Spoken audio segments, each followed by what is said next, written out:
بۆ هیدایەتەی خوا خۆش بێ و لە هەمان کات خوای گەورە و باڵا دەست هەمیشە ڕێنمونی ئێمەکە، هەمیشە ڕێنمونی تۆکە.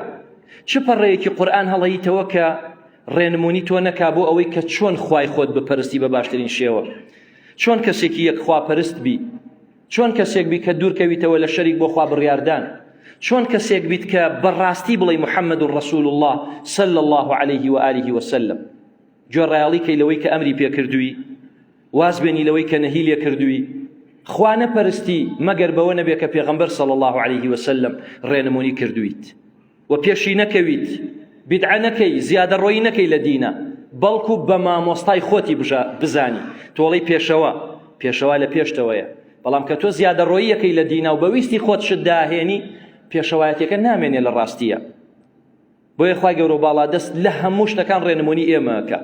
یەکێک لە ڕێنمونیە جوانەکان بەڕاستیە گەرێمە ئەمڕۆ بەم ئاەتە پیرۆزانە ئەگەر هەڵسوکەوت بکەین، زۆرێک لە کاروبارەکانمان تەواوە بێ، زۆرێک لە سەرێشەکانمان نەجاتە بێ، ڕزگارمانە بێ لە زۆرێک لە دەردەسەریەکان.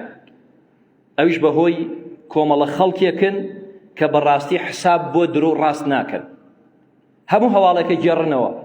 وەکو پێغەمبەر فەرمێ صلی الله عليه وسلم حەدیثەکەی صحیح ئیمام مسلم كفى بالمرء إثما لحديثك ولا حديثك كفى بالمرء كذبا أن يحدث بكل ما سمع. بس أبو إنسان ونقول أحبار به وبس أبو إنسان أو ندرو زن به دول الرئيوة هرشي ببيستي بيجرته، هرشي ببيستي بيجرته. جاران لناو بازار قصة بيست يستاجي بيستي، جاران لتلفزيون كان يستاجي بيستي، موبايل نبو بەڵام ئێستا هەموو دقەیەک هەواڵ لەناو مۆبایلەکەت بڵاوە کرێتەوە، ئەنواع وەشکاڵ هەواڵ وەڕاستن و ناڕاستیشن. ئایا هەڵوێستی تۆ چییە بێ لەم کاتە؟ هەڵوێستی ئێمە ئەوەیە کە پێغەمبەر فەرمێ صلی الله عليه وسلم نابێ ئینسان خۆی لەناو درۆزناکانە بدۆزێتەوە. ناو درۆزنەکان چۆنە؟ هەرچیە بیست نەیگێڕنەوە و بەڕاستی شێزانن. خەڵک کوژراوە، خەڵک قسە دابڕاوە لە یەکتر، خەڵک سیلی ڕەحمی پچڕاوە، هەمووی بەهۆی هێنانی قسە و قسە بردن، قسە و قسەڵۆک، هێنانی هەواڵی درۆ و ناڕاست وای کردووە کە بەڕاستی کۆمەڵگەکانی لە یەک دابڕیوە. خەڵکی پەیوەندیان بە یەکەوە نەماوە. پێغەمبەریش فەرمێ صلی الله عليه وسلم نابێ ئینسانۆ نەدرۆزن بێ، چکە درۆزنەکان براکانم واوەیلایان بۆ هەیە لە جەهەنەم خوا بمان پارێزێ. وەیل للمکەذبین، واوەیلا بۆ کەسێک کە خەریکی درۆیە، درۆ بەدەم تۆوەکە، درۆ بەدەم پێغەمبەرەوەکە صلی الله عليه وسلم، درۆ بە ناوی خواشەوە ئەکا، چکە حساب ناکا بۆ هیچ هەواڵێک، هەتا بە ئەندازەیەک لە ناو دینیش هەرچی ببیستە ئیگێڕێتەوە کە ئەمە نادروستە بەڕاستی. ئەڵێ خوا وا فەرمێ، پێغەمبەر وا فەرمێ صلی الله عليه وسلم، واژ نییە هەر ئاەتێکی بیست هەر کەسێک گوتی خوا فەرمێ هانا بۆ غیری خوا بەرە، داوا لە غیری خوا بکە، بزانە کە درۆکە، خواشتی وا چۆن نەڵێ. هەر حەدیثێکی بیست کە وتی پێغەمبەر فەرمێ صلی الله عليه وسلم سوێن بە غیری خوا بخۆ، داوا لە غیری خوا بکە، هانا بۆ غیری خوا بەرە، بڕۆ لە قەبر و لە شەخص و لە شێخ و لە مەلایەک و لە مامۆستایە پاڕێرەوە بڵێ درۆکەیت. پێغەمبەر صلی الله عليه وسلم شتی وا ناڵێ. هەموو ژیانی بۆ بوو کە خەڵکی فێرکە وا نەکەن. ئێستا چۆن پێغەمبەر صلی الله عليه وسلم شتی واڵێ؟ بۆیە نیشانەی منافقەکان کێن؟ إذا حدث كذب، قسەکە درۆکە. حارثی خوزاعی لە مستەدی ئیمام ئەحمەد حەدیثاتەوە بە سەنەدێکی صحیح ئەفەرمێ هاتم بۆ لای پێغەمبەر صلی الله عليه وسلم لەلایەن قەومەکەی خۆمەوە،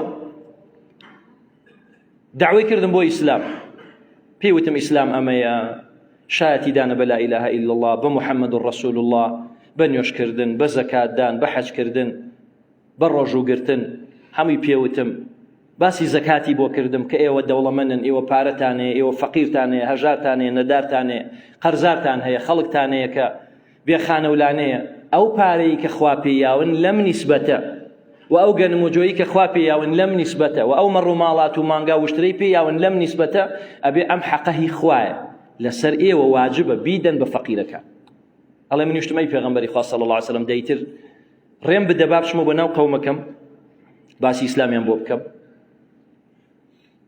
و زەکاتیان لێ وەرگرم و ئەم زەکاتە بێنم بۆ تۆ و بۆ ڕەسوولی تۆ ئەوەی کە تۆ ئەینێریت بۆ ئەوەی کە من دابەشی بکەم. ئەوە بوو پێغەمبەر صلی الله عليه وسلم وەلیدی کوڕی عوقبەی نار بۆ لای ئەوەی کە لە حارث زەکاتەکە کۆ بکاتەوە. تانی وێ ڕێ ڕۆشت و وەلید گەڕایەوەتی وەڵای پێغەمبەری خوا صلی الله عليه وسلم زەکاتەکەی نیاومەتی و ئەشێ بمکوژێ. پێغەمبەر صلی الله عليه وسلم زۆر ناڕەحەت بوو بەمە. یعنی چی حارث هاتۆ بۆ لای من مسلمان بۆ مسلمانەتی خۆی دەربڕیوە و بە ئەمانەتەوە من ناردوم. یعنی چی ئێستا ڕەسوولەکەی منە کوژێ نێراوەکەی منە کوژێ کە وەلیدی کوڕی عوقبەیە بۆ واکە. یعنی ئەو پێغەمبەر صلی الله عليه وسلم ناردی بە شوێنی وتیان ناردوێتی بە شوێن تا فەرموو وەرە بۆ لای تی چی بوو؟ وتی وەڵایە شتێکی ئالەو بابەتە. وەلید شتێکی واگەڕێتەوە وتی سوێن بەخوا سوێن بەخوا نەبینی و بە نەبینیومی هەر نەبینی و ئەسڵەن چاوم بە چاوی نەکەوتو.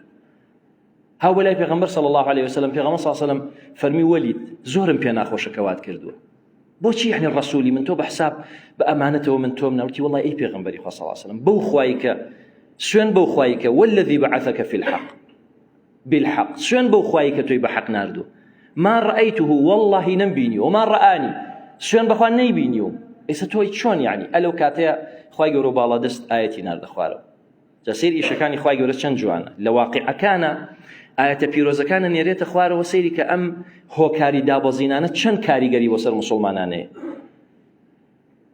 پێغەمبەر صلی الله عليه وسلم وحی بۆ هات کە بە ئاگا بۆ فەرمووی خوای گەورە باڵا دەست فەرمووی یا ئەیها الذین آمنوا إن جاءكم فاسق بنبأ فتبينوا.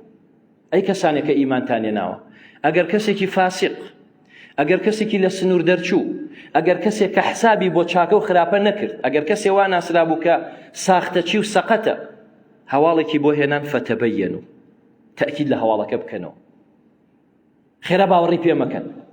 وەلید لەوانە بوو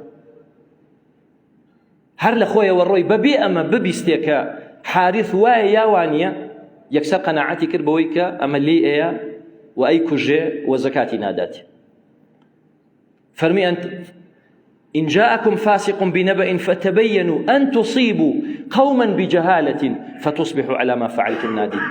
نەوەک خەڵکێک لە ئێوە تووشی مصیبەتێک ببێ بەهۆی ئێوەوە لەوەی کە باوەڕتان بە قسەی کەسێکی فاسق کردووە فتصبحوا على ما فعلتم نادمين. دوای ئەوەی کە ئەو ئیشەی کە کردوتانە ئەو زلەیی کە وەشاندوتانە ئەو زەڕبەیی کە یاوتانە کە لێتان داوە ئەو کاتە دوای لێی پەشیمان ببنەوە. خوای گەورەم ئاەتە پیرۆزەی ناردە خوارەوە کەواتە تۆژەی موسڵمان ئاگال لێبێ بە قسەی هیچ کەسێک یەکسەر باوەڕ مەکە چونکە بەڕاستی درۆکان زۆر بوون. پێغەمبەر فەرمێ صلی الله عليه وسلم لە نیشانەکانی قیامەت دەوەیە کە درۆ زۆرە بێ بە تایبەتی درۆکردن بە ناوی خواوە. ئەمەی کە مولحیدەکان دەستیان ناوەتێ لە سایتە خراپەکانیان دیارە ئاماژگاریمانەوەیە کە هیچ کەسێک گویان لێ نەگرێ. یعنی کاکە تۆ ئەلفوبێی ئیسلام بە حاڵ بە حونجە ئەزانی بۆچی گوێ لە مولحیدەکە گری کە باسی هەڵەکانی ئیسلامت بۆکە. ئیسلام کەی هەڵی تایە؟ ئیسلام کەی گومانی تایە؟ هەر لە یەکەمین ئاەتی سەرەتای قورئانی پیرۆزە خوای گەورە فەرمێ ذلك الكتاب لا ريب فيه. ئەم قورئانە گومانی تیان نییە. بتێ گومانی لێ بدۆزیتەوە گومانی تیان نییە. توێ هەڵی لێ بدۆزیتەوە بەدڵنیایی و هەڵی تیان نییە. بۆ ئەگەر بیان توانی